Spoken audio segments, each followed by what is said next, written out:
All right, y'all, what's good, man? So I'm back watching some Channel 5 by my boy Andrew. I'm a new subscriber, so I just started watching, bro. But yeah, back watching Andrew, and this is the Texas border crisis. Hola, mi nombre es Andrew Callahan y hoy estamos en una ciudad que se llama Eagle Pass, una ciudad en Texas muy cerca a la frontera. In our previous episode, we were in Arizona, in Gringo Pass, covering the border situation there. But in the grand scheme of human traffic, Gringo Pass is small. I watched this video, man. Go check it out. I'm gonna leave it in the cards above my head somewhere on the top right. This one usually border crisis in the U.S. mainly because pretty good video right there. Less fortified. It's a river instead of a wall, and you can't build a wall in the river, I don't think. Plus, from a population perspective, Eagle Pass is in a pretty remote area, and so for a long time, our government paid it no mind. The Border Patrol and ICE's budget is about $17 and $18 billion per year, and they spend most of that money fortifying more traffic borders, like the border between El Paso and Juarez, San Ysidro and Tijuana, and even Laredo in South Texas. Which has caused the cartel that controls human smuggling routes along the border to shift their operations to this dandy little town, which up Eagle until Pass, this year Texas. was virtually unknown, aside from being the place where No Country for Old Men was filmed. Eagle Pass has been on the map recently, more in the past 1, 2 to maybe 3 years, more than it's been like. All right, man. So if y'all haven't watched the last video, go watch it. So basically, he showed us how like the cartel basically charges the immigrants to get across the border. If you don't pay the cartel, they usually try to find you and you know what they do. Try to snipe you. they do some wild stuff, but like if you don't pay them and you get caught without like a guide, it's basically over with for you. They're gonna try to rob you, do all the other stuff. So yeah, man. And this dude was at the end of the video, and I guess he's about to show him how they do it. I guess I think he's about to give him like a guide or something and take him through the process. Whole life. But yeah, you gotta watch the last video to know has become quite what I'm talking about, bro. Texas has taken control of a park in Eagle Pass in the fight over the state's razor wire on the border. The Biden administration is asking the High Court to let Border Patrol officers take it down because it's interfering with federal law. Thousands are crossing here. Like we had like a couple weeks ago, like 6,000 crossing one night. Like just caravans of them come through. Elon Musk came a couple weeks ago. I feel like, it's cool he's coming and putting some attention on it because we're trying to get help. Like this is getting out of hand. Like a lot of business owners are complaining. It's getting like to be a big deal, In our previous coverage along the Arizona border, I got the chance to speak to many migrants of different origin. Some from Guatemala, some from Guinea, some from Senegal, and some from Bangladesh. Nah, that last Both video their really was stories good were as all hell, quite though. Y'all different, gotta but watch the that. common thread between them was economic uncertainty and political instability in their home country, which they were happy to tell me about. What I wasn't able to gather a lot of information about was the actual process of being trafficked by a coyote. And so after leaving Arizona, I came into contact with 2 coyotes who live in Piedras Negras, the town across the border from Eagle Pass, who had somehow seen my show, and so agreed to give me an interview, as well as a complete ride-along and a tour of their operations. However, okay. their meetup instructions were pretty And he got a sketchy. fucking They barrel. refused What to the meet me fuck? at a tour of their operations. However, their He got a barrel with no scope. Sniper no scope, or that an LMG? They refused That's to that meet me M1, across the border what in y'all- Texas, the and M11 instead 6 something insisted like that I that. walk over the border on foot to meet them on the other With a side. holographic and So I figured that extended. just to be safe, I'd find a local bilingual friend to help walk me across and make sure nothing crazy happened. So I hit up local rapper Cheta Blanco to essentially be my escort. Riding with 50 racks, so I keep me a strap on my lap and a strap in the back. Riding with 20 bags of the gas in the trunk, gotta serve like the whole Eagle Pass. And I got EP on my back, so I do what I do to put us on the map. Remember way back in like 2016 when young Cheddar had married the trap. Cheta is born and raised in Eagle Pass. Okay, and Cheta growing up, Blanco, had we a lot see of you. friends and family who Hey, were that's not involved bad. in That's not coyote bad. business. I ain't So gonna lie. how much does it typically cost to have a coyote transport you across the river? It can go, I've heard different ranges. I've heard 5,000, 10,000. That's just like crossing the river. Then you still have to pay a couple thousand to like get taken up to San Antonio. Cause leaving Eagle Pass, there's a checkpoint. Like any city you go to from here, you're gonna get stopped by Border Patrol just to make sure you're a U.S. citizen, and then you're good to go. So really, you gotta pay another couple thousand to make it out of the city. So Yeah. people end up spending like 20 bands, bro. Like to go from Mexico 20 to bands? Chicago, San Antonio. The thing is, though, like, my question is, where did they get this money from, right? Because don't they make like $20 a week or something, or like something real low? So how are they getting 20 bands? I can't even say 20 bands, and I live in America. Like I'm broke as hell. Like what? Where they getting 20 bands from? Anywhere That's else my where they're question. trying to work, they spend 15 to 20 bands for sure. And do a lot of migrants cross? They had to without save the up their help of whole a coyote? life. So I'm like, A lot of them do. Surprisingly, like I came across some, and I even talked to some. They say that with zero money, they came over here walking, like from Venezuela, Ecuador, Colombia, like all these different countries where the Yeah, it country's really- just it so really bad. get They don't wicked, have bro. like there's no. bro, I need to watch the video on that. This is thing called the Darien Gap that they have to go through if you're in South America, bro. I need to watch that. Light Bro. and water sources, there's no food, like things like that, no jobs obviously. And they said Mexico's like the hardest part, that the police will always rob them, like $10-20 that they might have, anything, they'll take anything off of you, like. On Friday, they clashed with Mexican police here wearing riot shields. Some migrants jumped into the river using rafts to get across. I'm very for them coming here and bettering their life. That's the thing. Like I'm very for, like, I wish we had room for everybody, but there's just got to be a more structured way for sure. Like I don't know the answer to it, but the answer to me is not send them back, because there's nothing for them. You're sending them back to where they can just get killed, starve, and live a life bro. of poverty. Like I wouldn't say sending them back is the answer. We got to figure out how we can budget and how we can have them here, you know. 1 p.m. was the time that I was scheduled to meet the coyotes, who told me on Signal that they were waiting I for have me. another question. Why are people so against immigrants when America was literally built on immigration? Like, why y'all mad that people want to come here?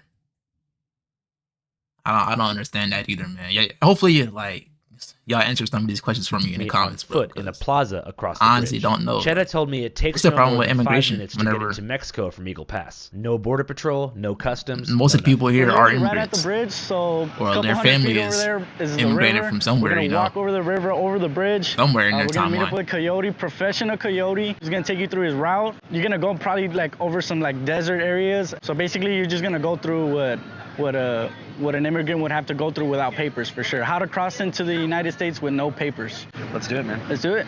Have you gone over there a lot, like growing up? All the time, bro. I come and buy medicine. I come and get my contacts. Like a pair of contacts is like $8, bro. We first pass a toll booth with 2 attendants, who barely notice us. It's pretty crazy how easy it is for us to cross. Yup. If you got $1, you're good. Cheta gives a teller $1 US, and the border opens. Thank you. So we're now basically entering Mexico, and it was that easy. That easy, bro. Don't take Once a we dollar get to to the get end of there. this bridge, there is like a little. But I heard them. Yeah, don't New York got like gates or something like that, bro? I heard they be like taxing. I heard that shit like 30 or You go something. through, but they Right. don't check for ID. They don't pat you down, nothing. They don't check for ID. They don't check for ID at all. But then on the other hand, is that a border patrol boat? Yeah. So that's the Rio Grande right there. Huh? Yep. Oh, look, they're getting married right now. Oh. Hell yeah. Hey, congratulations. They getting married right here. They getting married on the border. Yeah. Is that an American dude or two Mexicans? Yeah, they're getting married on the bridge. So That's crazy. So he or she gets her citizenship. What? So if you get married right here, what, one of y'all become citizens? That's fire. That's a fire So, finesse. yes, that's how it works. That's a Some say fire it's finesse. the right way to come into the country. Others argue it's an immigration loophole as they exchange vows and say, I do, at the doorstep of our border. So one of them is probably like full Mexican citizen, and one of them does have U.S. papers. So one of them marrying the other allows the other to now become a U.S. citizen. 30 seconds after witnessing the fascinating border Yeah, marriage, that's me a and fire Cheta finesse. arrived in Mexico and entered the plaza where the coyotes said they'd be waiting. All right, so we're in Mexico now. We're in Mexico. At first, we couldn't find them. Oh shit! I think these fools are over here, bro. Then, in the corner of the plaza, we saw 3 dudes, one with a gold chain and 2 others. I wasn't quite sure, but I think these are my guys. What's up? How you doing? Bro. What's going on? Every Mexican dude got like a gold bracelet or something, or like a gold like watch or something, bro. Like they love that gold bracelet. What's going on, man? What's going on, bro? To my surprise, They be these wearing, dudes like, couldn't rings have been and older shit. than maybe 20. ¿Qué es la plan? ¿Qué vamos a hacer? Vive la experiencia, vaya, ¿no? No, es mi primera vez. Eso sería su primera vez. Yeah, see? I told them it was my first time meeting a coyote, and they seemed a bit apprehensive. One of them began throwing up gang signs, and the other abruptly asked everyone except for me and my cameraman to leave. No Tú más. y tú, nada más. Sí. No, pues trataremos de tomar un taxi, iremos a punto donde lo vamos a llevar y para comenzar. Para comenzar. Okay. Pero Simón. nomás les pediría But que Cheddar Blanco sean muy can't go with him. discretos porque Sí. hay varias cosas que pasan y no quiero que ocurra algo malo. Simón. Muy bien. Be as like as discreet as possible. They say the larger our group is, the more likely we are to draw negative attention. Sí, nomás queremos que sea discreto y si pues van a grabar en la cámara, pues no sé si me puedan borrar a mí la cara. Sí. Okay. Por favor. Sí. Porque no vaya a ocurrir algo mal. Pero pues bueno, vamos a darle, ¿no? ¿Quieren la experiencia? Sí, Venga, vamos. To be honest, I was a bit alarmed here. My mom always taught me there was safety in numbers. And I crossed the border with Cheddar Blanco and my two he cameras, got to leave us, Larry, bro. Susan, and Elliot. That made our collective number a solid 4, which is a good number. But now it seemed like if I wanted to continue the shoot, I more or less had to cut my crew in half. So I had to do a stern risk-reward analysis in regard to the potential danger that could be ahead. After all, I have 145 journalists killed in Mexico. This is a 20-year span. That's not that bad. Even still, yeah, that sounded crazy, but like a 20-year span. 2 dogs to take care of, and not everything is worth it for the content. I recall about Deadliest 2.5 country for years journalists. ago Oh, when I okay, first never mind then. Never mind. began to take journalism seriously, my parents sat me down and gave me a simple demand. No cartel, no ISIS. And it was clear that if I continued the shoot, I'd be breaking Rule 1. But if I'd came this far, I wasn't about to leave. And so I sent my crew back to Texas. I will see you back in Texas. All right, brother. Be safe. All right, see you guys. Keeping only Larry Susan by my side. As we enter a nondescript taxicab, headed to God knows where.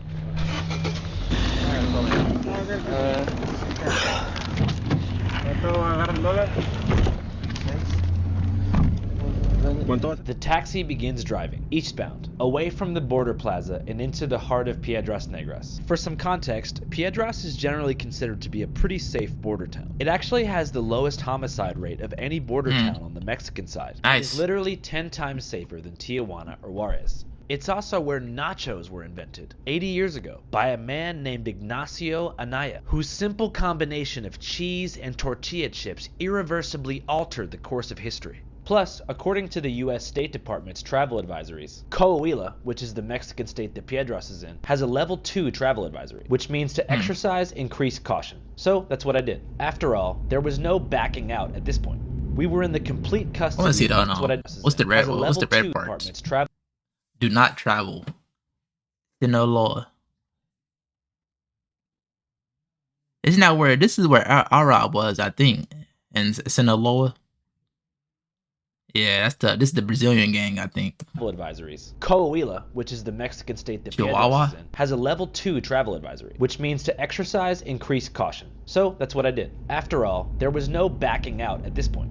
We were in the complete custody of these 2 teenage coyotes, who said they were taking us to a spot along the Rio Grande where they'd been permitted to operate by a larger parent organization, which will not be named. The cartel. We continue to drive until we reach the outskirts of town.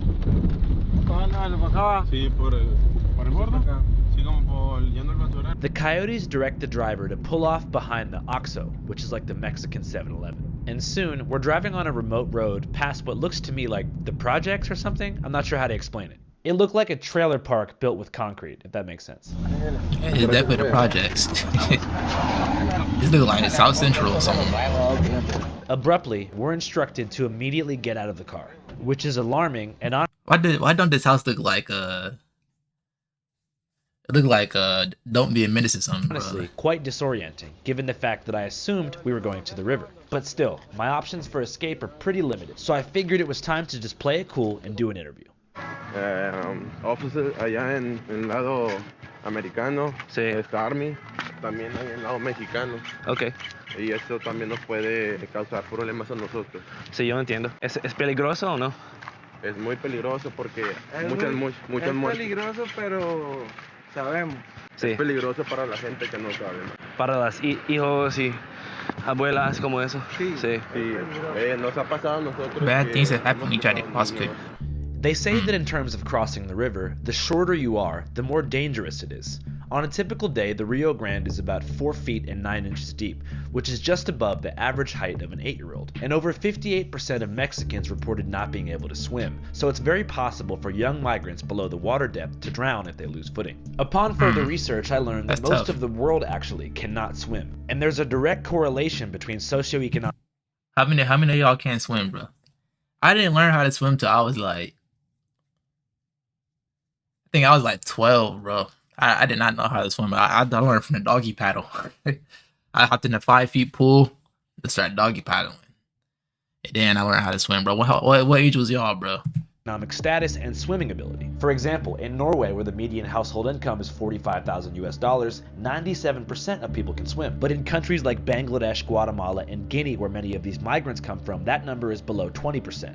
So the lower the income, the less likely you are to know how to swim. Cannot swim. That's why black people can't swim. I was surprised to learn this information. I guess I just assumed that swimming ability came naturally to all humans as a defense mechanism from drowning. But maybe I thought this because I was so young when I learned to swim, the memory's been erased. Who knows? Life's a trip. Okay, back to the coyotes. ¿Por qué haces este tipo de trabajo? La necesidad del dinero. Tal vez no fue un buen camino para tomar este trabajo, pero sí. no hay de otra. Es la ley más fuerte. Sí. Tienes que buscar por donde sea bueno o malo, tal que tengas tu familia bien. Y eso es lo que intentamos. ¿Ustedes tienen mucha familia? ¿Hijos, hijas? Yo tengo mis hermanos, tengo 18 años. Ok, 18. Claro, tengo 18 años. Hey, no toda mi vida me la llevo pasando trabajando en esto.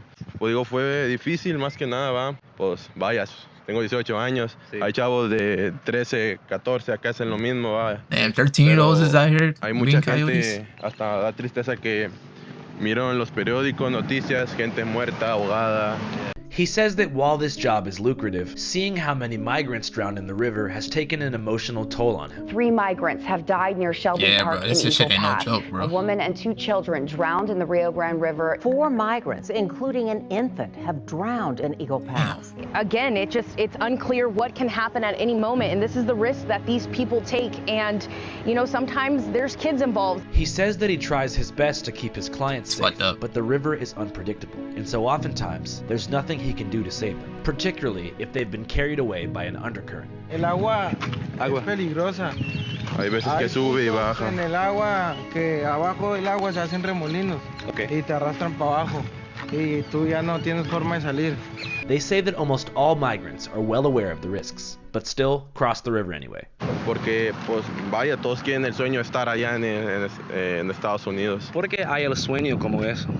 ¿Cómo? Pero Estados Unidos es difícil para más personas también. ¿Por qué todas las personas quieren ir al norte? Sí, es que todos piensan... It's difficult. I know it's better than out there, though. Unos se van y los que están aquí y los nuevos que van, pues los que van creciendo les dicen que allá es lo mejor. Sí. Pagan mejor, buena comida, buenas casas. Yeah. Pero yo he estado allá y he vivido realmente, no sé, he estado encerrado, trabajando. Hey, bro, you're not lying. You know what we call that, Coyote? We call that the Matrix. We call that the Matrix, bro. Work, sleep, get home, make you some food, you know, talk to a few family members, go to bed, you back to work.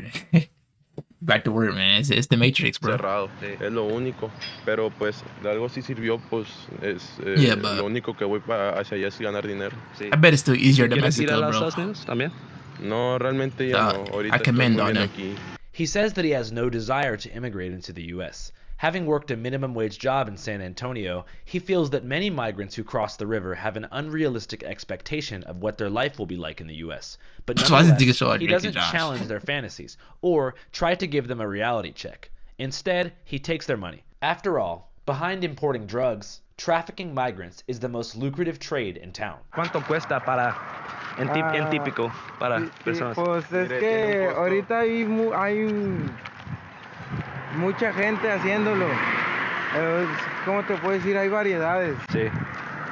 Depende si tú quieres llevarte a alguien de aquí de Piedras Negras hasta San Anto. Sí. Son como $3,000 o $4,000. $4,000 from one city? Ajá. Sí. Es que ya las cosas cambiaron. Each person? Que recuerda cuando está trabajando. I'm about to move to Texas to be a coyote. I'm about to move to Texas to be a coyote. $3,000 per person. And it'd be like families of 3 and shit. Oh yeah. We in there. San Augusten eran $8,000, levantador, con el que te recoge alimento, el que cruza, todo, paquete completo. They say that just to cross the Rio Grande with a coyote is about $3,000 US, but transportation to Austin, Texas is another $5,000. However, very few people are currently purchasing the full package, and instead are simply crossing the river and deliberately putting themselves in Border Patrol custody to begin the asylum-seeking process. ¿Tienes problemas con la policía o no? No. No. Es difícil pero la migra a Estados Unidos y Border Patrol, ¿hay problemas con ellos? Sí, hay problemas con ellos, pero ellos nunca nos ven.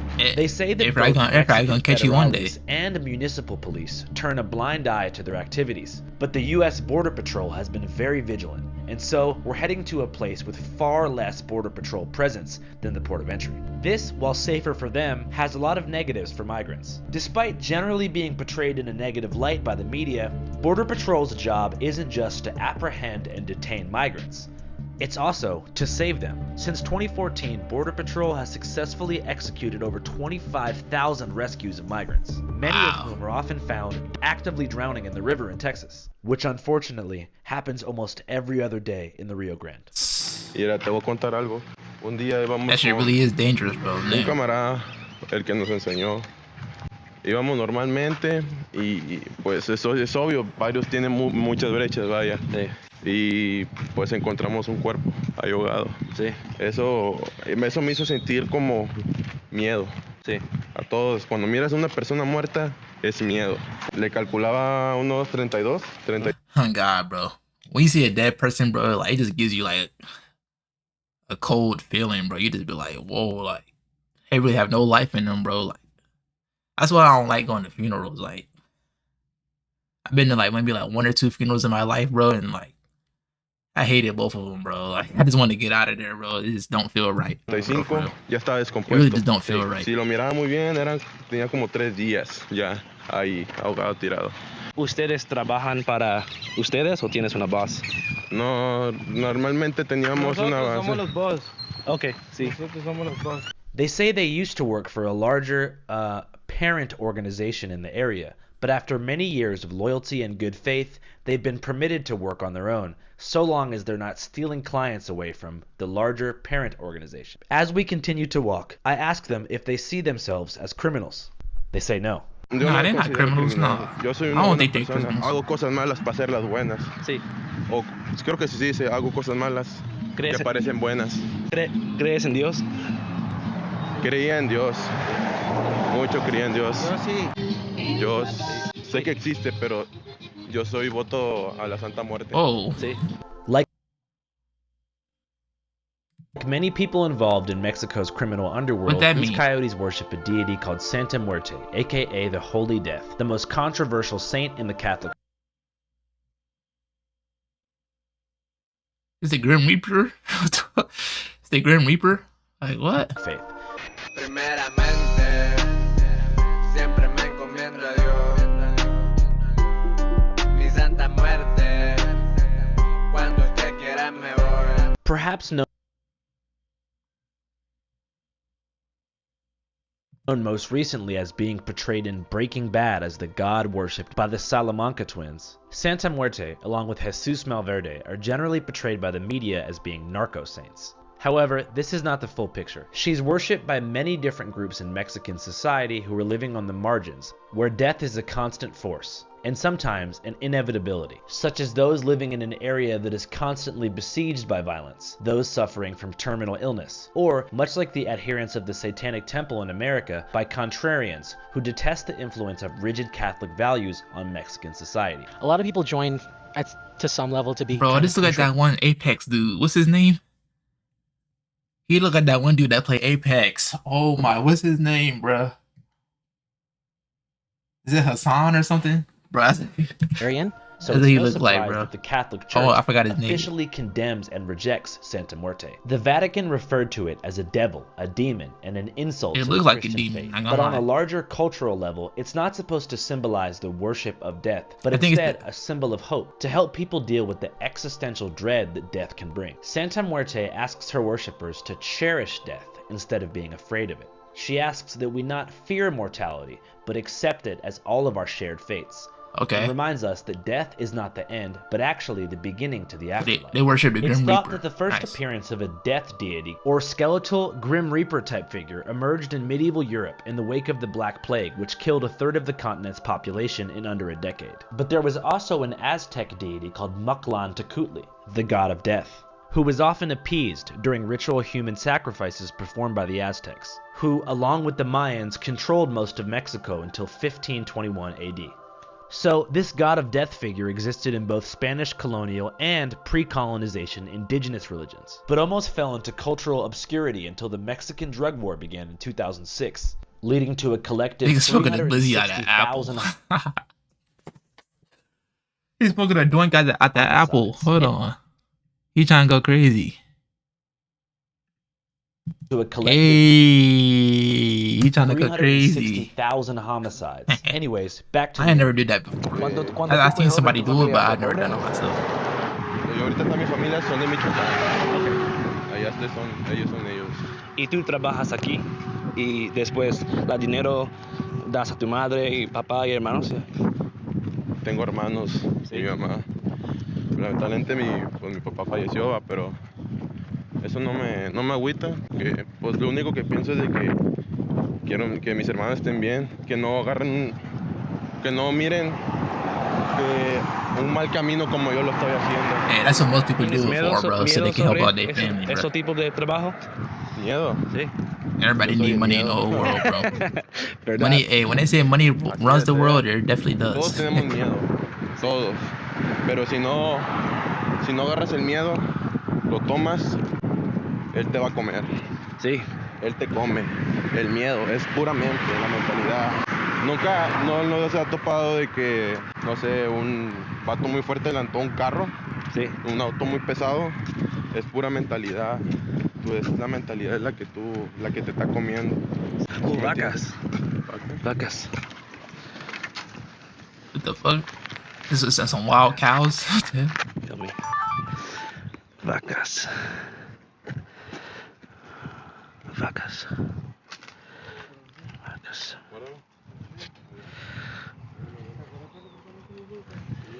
Vacas. Alright, dude. Lo siento.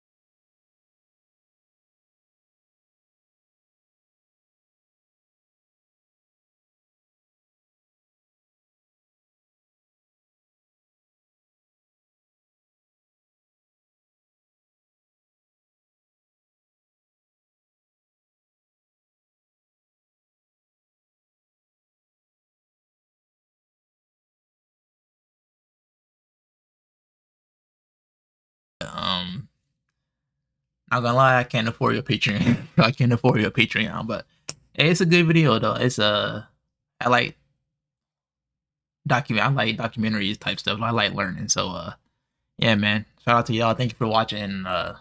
Deuces.